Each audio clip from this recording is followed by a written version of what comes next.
Hello, I'm Malcolm Hazlitt. And I'm Janice Baker. Why is our special guest on this episode called Mr. South Australia? Well, I just call him Keith, actually. Next on our time. And so our special guest is... Keith. Keith who? Keith who? Conlon. Keith, Welcome. Mr. South Australia. Yeah. It's great. It's great to be with you. Actually, I've spent a lot of my life being mistaken for someone else because that's a peril if you work on television. It is, isn't it? Yeah. Yes. Aren't you? Didn't I remember? Yes. Weren't you the one? Aren't you? I had almost a stand-up argument with a bloke in the coffee shop once who insisted I was Berkey. No. Yes. Is that right? Yeah. That's So, Keith, you've been on telly a very long time, and I've got a picture here. Yeah. I remember you looking like this. Okay. And you're in the middle. I'm the one in the middle. Yeah. Yeah, I lost the battle of naming the group for that reason. I sang with two very talented twins. Who were both Wesleys. Yeah, they were. Yeah, Peter and Martin Wesley Smith, and when it came to a vote, of course, they won. So it's the Wesley Three that I sang. Oh, no. Yeah. But you started in show business, what, in uni playing? Yeah, I just started drums? a bit earlier, really late school, because we got lucky.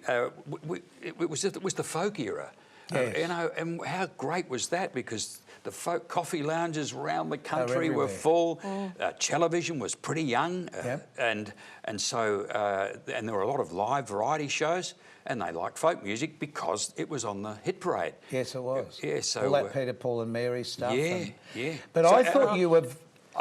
the one reminds me. It was "Hang Down Your Head, Tom Dooley." Yes, goodness. Now we used to sing that in harmony on the way to school, on the bike. So Yes. that was the beginning of it. As we all break into it. Hang down your head, Tom Dooley. Hang down your head and cry. What a happy song. But Keith, I thought you were very smart because if you were a drummer on telly, if you were a Yeah. drummer, you'd end up with a whole kit. But you were very clever. You just brought your little snare drum. Yeah. And just your meant, brushes. That meant we could travel. How In fact, easy was we that? could all fit in a Morris Mini Minor. Oh, gosh. Including the bass. Including the bass, Yeah, but you had to manage it. But I for my sins, have been a drummer in a jazz band all Of my course. life since. And one of these years, I think I'm going to take up the piccolo. It's just so much easier. Well, it's the old thing, lucky you didn't take up a grand piano, but still. Yeah. But when you first started off with that group, did you have ambition to become, as we said in the intro, Mr. South Australia? And No. we should explain what that Yes, means. what Yeah. does that mean exactly? Well, you said it. No, I know. Well, I know what it means. You explain what it means. Yeah, you Keith explain can it. explain what it means. Yeah, Keith. Well, you're the face. You're very much the face of many of the things that have come out of South Australia. You've been on telly, on radio, in the media. You've been everywhere as a compere, a host, and even playing in the John Martin, or was it the John Martin's pageant now just their pageant here in South Australia. Yeah, and you've always been on that float with the I've jazz been on that band for over drumming. 50 years. Isn't that amazing? Golly. That was a lovely story. I was playing by then in the uni jazz band, and again that was a popular era for jazz. So we were playing in halls and weddings and 21st and all that jazz. And the people who ran the pageant, and you can see it around Australia, I think it goes around the world still. It does, yeah. They said we'd love a band on a float, not just marching. And they went to one of the legendary piano players, now long gone, and said, "Would you like to get a band Who together?" was that? Mal Badenoch. Badenoch. Thought More that's what famous, you'd say. Badenoch's Pies. Of course. And so he said, well, who'd be silly enough to do that? Those uni boys will be in it. So that's how we got the gig. And I'm the last of the Mohicans, the last of the still originals. going, yes. Yeah, well, this year I've actually had to write a special letter to Father Christmas seeking a leave certificate because we'll be away overseas. But Oh, my goodness. I've given it off to another guy, and I know once you get in that, you don't want to give it up. Yes, So No. I'm going to have to fight him for To it get next back. year. Get it back. Yeah, Quite but right. I mean, it's the best gig you could ever hope for. It's I mean, grown-up kid 300,000 stuff. people all smiling. Yeah, grown up pretty kid good, isn't stuff, it? I That's say. lovely. Yeah. Fantastic. Keith, so let's have a look at some pictures of you. Oh, righto. Because we've got some very interesting pictures of Oh, you my here with goodness. a few local famous people. Yeah, well, Bob Francis is the bloke who's the most famous of that lot by a long shot. And although Joni Hall, in the bouffant hairstyle, with Angie in the background there, she actually went on to become a tourism minister for South Australia. Oh. Yeah, so she actually, and at that stage, I've got to tell you, she knew nothing about politics. I ended up in a talk radio team at a time when talk radio was being invented in Australia. Bob Francis, the bloke at the bottom, was most famous for being involved in getting the Beatles to Adelaide. Yes.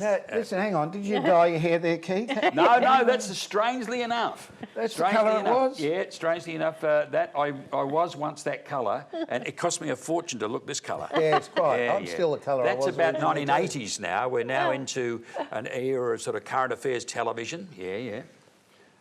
This is probably the fondest working period of my life. You need a lot of luck in showbiz. You both would accept that, wouldn't you? That, yeah. I happened to be in the right spot at the right time. Exactly, at the beach. Yeah, at the beach. And these couple of scruffs came up. Now that's a crew from the postcards program that ran for 15 years. It's amazing, isn't Yes. it? That's like, it's like footy coaching. That's a miracle. It Yeah. is. Yes. And so we got 15 years of telling our stories. And there you are with the with magazine the book. that came. We put out the books and Yep. see my hair. See, I'm starting to spend the money. It's working. And your beard as well. Yes. And so that was a brilliant era. And everyone thought it was a travel show, but it was really a show about passionate people. Yeah. You had to find the passionate person to tell a yarn. Yes. And that's how I think we've seen you for a long time. Yeah, that's the pageant. Yeah, that would be a plug for the pageant, one of the 50 plus years that I've done it. Golly. There used to be a guy who was ahead of me, but I think now I've cracked it. I think I'm the You're the longest longest running. continuing. The longest, And yes. then there was Brecky Radio. I was very lucky to work with a fellow called Pilco. Yes. Baz and Pilco worked in Sydney for years, and then they came back and worked separately. And again, you need a bit of luck to work with a legend. He was a legend, or is a legend. Oh, He's Well, both Pilco's of them are. and they both are. And they Yeah. both, Barry's been on the show. Barry Ian's been on this He's- program. he's a I don't scallywag. think we've had. Tony. Tony. We should well, try hey. because he's back in Adelaide now. I think He's actually living in Brisbane now, Oh, is he? but he visits often. We must get him. You when get he him on a visits. visit. Yes. He pops in and he does a bit on radio. Oh, okay. Yeah, he does 5AA. Because local listeners here in South Australia remember that duo Oh, so sugar. well, and your duo so well. Well, we got Yeah. lucky and did 10 years together. Yeah. And you don't realise how fun Brecky Radio is till you do it. What You about don't getting realise up how so early, though? That's the bad news, how ridiculous it is. You don't realise how bad that is till you stop. It's easy to go to work though. There's nobody on the road at that time of the That's morning. for sure. You get there quicker. Yes, I've done breakfast TV, and I can tell you, it was Get it? zoop. Yep, yeah. But it changed. I guess in a way, again, you get a bit of luck. When we started doing it, was current affairs and fun. It was a mixture. When we were doing it, there was a fellow who would pick up the Age and the Fin Review from the airport at 5:30 in the morning and whiz it in around the radio stations, and we'd get it and read like crazy. And I'd still be reading it at 8:30, to try to find something that you might add in. But then, of course, now you don't do that. You start reading the Age the night before. Yes, it's already I was there. going to It's say already there, it's online. Yeah, yeah. I was going to say. And so so you've got your tablet. and there'd be lots of current affairs buffs amongst your viewers. They got it 24 hours a day. They get it from around the world. Yes. As a result, I've never finished reading to this day because then the New York Times arrives. There's a few stories from that in your email, and then there's something from the Guardian in England in your email, and then there's a travel thing. And Well, it's a world. We're all citizens of the world now. We are now. That's what's changed, I think. It's the good news and the bad news, though, and what people are worried about, particularly in the States now, is that on the one hand, it's all there, all of the views, all of the range, but people tend to say, I'll only take the bit that I like hearing about, or I'll only take the bit where I agree with that person. Yeah. And so they end up not getting a full breadth. picture. So the danger is we end up living in little colonies. Yes, correct. And a couple of weeks ago, we were talking with Martin Hamilton Smith about the issues with politics, and you must have seen a lot of that sort of stuff. And it is fodder for anybody in the media because you've got to talk about something. You've got to fill up the airwaves with some sort of news. Yeah, yeah. Do you think, having come through that time period where we tended to be a bit standoffish with politicians and respected them, to where we've come to today, do you feel the media's had a really strong influence on that change? Yes, I do, and it's not a good change. I think I think we're at the stage of cynicism now. I think that many of us have become cynical about the way government works and just say, they're all out for their own ends and so on, which is patently wrong. But you get fed that by a few jocks. Yeah. And you start to kind of, you can add, that's happened. Of course, plenty goes wrong in politics, of course. But generally speaking, they are actually trying to get stuff done. It's getting harder with their job. It's harder for them to do their job. It's getting harder. Because they're forging off this media attention. And they're bouncing off it too. So it's the 24-hour cycle now. So to get up a 3-year plan is pretty hard work. And we need 5-year plans and 10-year plans for some of They have to get up at the same time as breakfast radio and TV people do. That's the other silly part of it. It's relentless too. Yes, what people think is, they're all lazy. Blimey, just give them a couple of days being a Polly and they'd be exhausted. Yes, exactly. True. Keith, there's so much more to talk about. We have to take a short break, but we'll be back with Mr. South Australia. Keith, Keith Conlon. Oh, that's right. Him.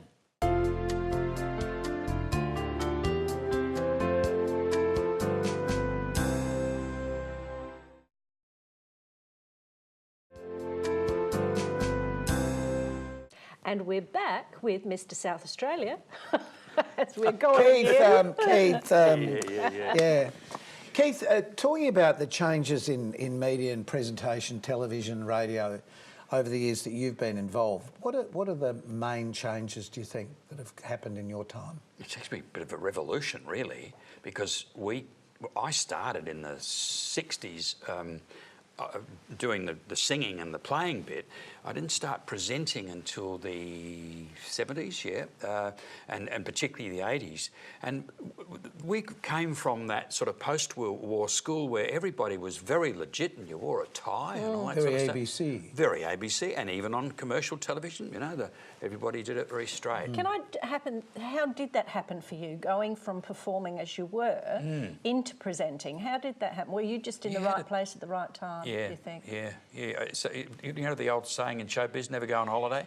Somebody went on holiday. Oh, okay. And it is because you always say to people, look, just be prepared and work hard and have something to do, because the trouble is now it's turned so much up the other way. You get kids, you just say, don't they, I want to be a YouTuber. I want to be famous. Yeah, well, what would you like to be famous for? I just want to be famous, Exactly. And so that's full on now. But I was interested in telling stories and history and so on. And I ran into a bloke at a gym who I'd met in radio, talking behind the scenes, talking on radio. And he said, I'm doing this big history of Adelaide for Channel 7. And Colin is going to write the script, the famous author. I thought, wow, that's fantastic, beaut. And I just, in passing, said, are you going to do the bit about when how all the mining money and all of the riches of the state came to town in a way, and you got people sitting on North Terrace as statues? He said, no. And then the next week he turns up and says, that bit about all that, he said, do you want to do that bit? Because they had guest presenters telling stories. Right. So I stood in front of Sir Thomas Elder and said, this is how he came this about. bloke sitting down here, Walter Watson Hughes, he's a sheep farmer, and then they discover copper in his property, and he's filthy rich, and they do all that. And that means that the program director at Channel 7 has got me tucked in up in his back of his brain for when something happens, and he says, you want to do a little guest spot? Oh. And that turned into 3 years that time, and then opportunities came up. So I didn't ever have a plan. In fact, I'm still trying to figure out what I do when I grow up. Yeah, I know that feeling. Yeah, it's great. Keith, I know something you are going to do when you grow up, because you've developed a show about the horrible history of Adelaide. Of Adelaide, yes.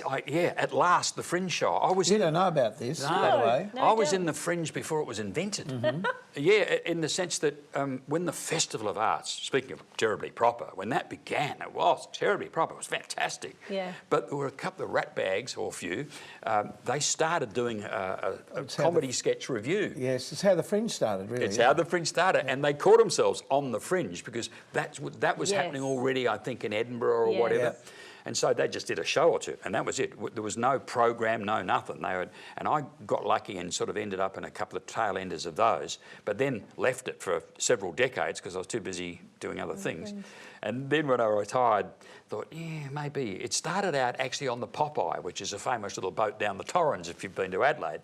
And we did some stories and songs and what you can see out the window. And then the lass who organised that said, "You want to do a fringe show?" So how about that? You start on the Popeye, and the next thing you're doing a 1 hour fringe show. I found out about his show, and now he's part of our back-to-back short show festival. I'm looking forward to that. Yeah, I'm looking forward to it too. We get a run of doing a couple of shows in the back-to-back festival in October in Adelaide.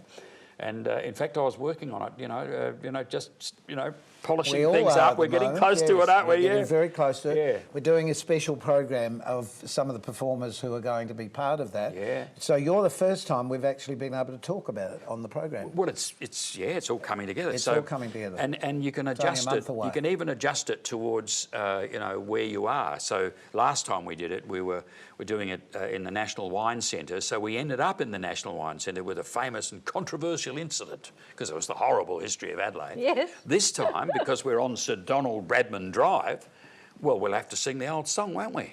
Don Bradman. Do you know, right next door to the theatre, there's an RSL hall, and that was the first electric light cricket pitch in South Australia. Yeah. And there's nothing surer, because Don just lived up the road, literally, from the theatre where you're performing.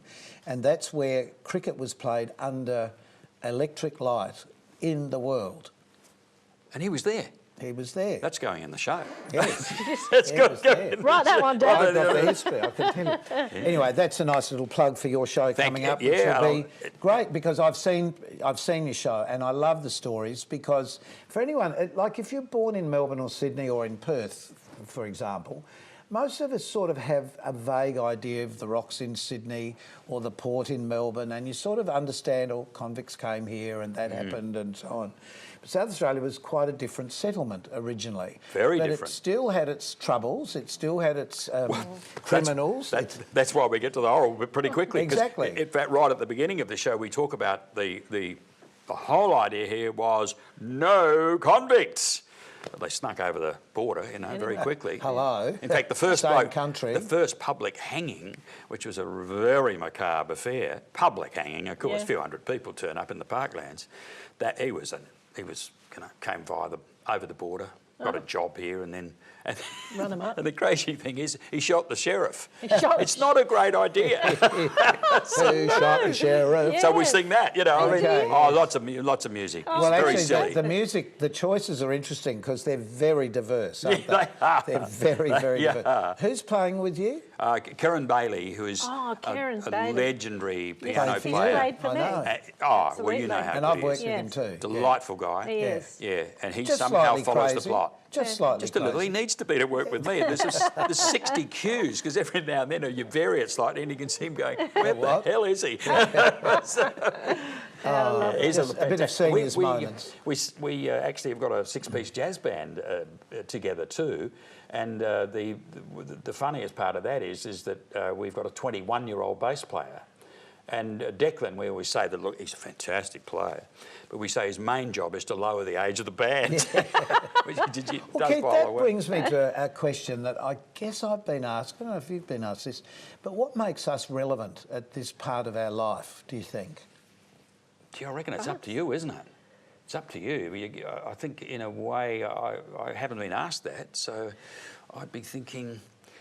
Well, we talked about passion before. Yep. I'd be thinking, well, what is your passion? You've got time now, so let's get into it. And you may make the difference by being a volunteer in some bit that you've always wanted to do. Or maybe it's something new. I've always wanted to write. There's a lot of people, they find whole new careers. Well, you just start with a pen in your hand or a pencil and you just start. Do that and it works. Or drawing. Yes. Yeah, so I would, that makes you relevant to yourself for a start. You have something. I think that's the key. That's important, isn't it? You have meaning for yourself. Because I guess many of us have lived through our work. It's sort of sorted it out for us. We've we knew what we were, we did that. But then it becomes, well, okay, what are you? And so it may be something you haven't discovered yet, or it may be something that you've just had little time for, but you've now can let it rip. Still there somewhere. And the other bit is, of course, that it takes you into a new group of people. So you're meeting people and freshening up your group and finding new friends. Crazy. Well, I think for us it's been great working with the people out here. Yeah. They're young. Yeah. They don't know who we are or what we've ever done in our lives. And they don't care. Oh, no, that's odd. Do you care? Do you care? No. Is there anybody left? Oh, Phil does, but he's in our age group, our floor manager. Yes, he's so old he has to sit down now while he's floor manager. Very harsh, but true. But, we've got young people who are going to university to learn more about making TV and making TV in the way that we've done a long time ago. Yep. And to have a conversation program like this one where people have got actually time to talk has been great for us for the last 8 years, as Janice just reminded us. Yeah, it's now 8 years. It's wonderful, isn't it? In some ways, I think, on YouTube, where you are too, everything's getting shorter. And, on Twitter, it's, 240 characters or whatever. But there are just some areas where it's nice to get longer, and that's why blogs are working on, people driving to work or maybe making the tea or whatever, listen to something a bit longer. Or in this case, just sit down and watch and relax and say, it's nice to have a yarn. Yeah, look, I know that guy, I've seen him doing this, or that girl, I've seen her doing this. Gee, I didn't know they did all that. So let's now talk personal. We've got 1 minute left in this segment, Keith. Gee, thank goodness for that. 1 minute. Can we talk about you personally? Yes, you may. So, your education, where did it start? Where did it end? It never ends. It never ends. No, I'm always looking it up. Yep. Hey, isn't that the truth, though? Oh, definitely. And the question I ask, what's our relevance? Our relevance, in many ways, is to keep up with what's happening. Yes. Isn't it? I love doing that. Because if you don't, you really are left behind. You don't know how to operate, play in the internet. Well, look, I claim to be the world's most prolific old tweeter. No one's challenged it yet. I just the want to hold oldest prolific tweeter in the world. Just hold that thought and being a prolific tweeter, because we'll tweet off for just a few moments and we'll be back with our very special guest on this episode. Keith, what's his name again?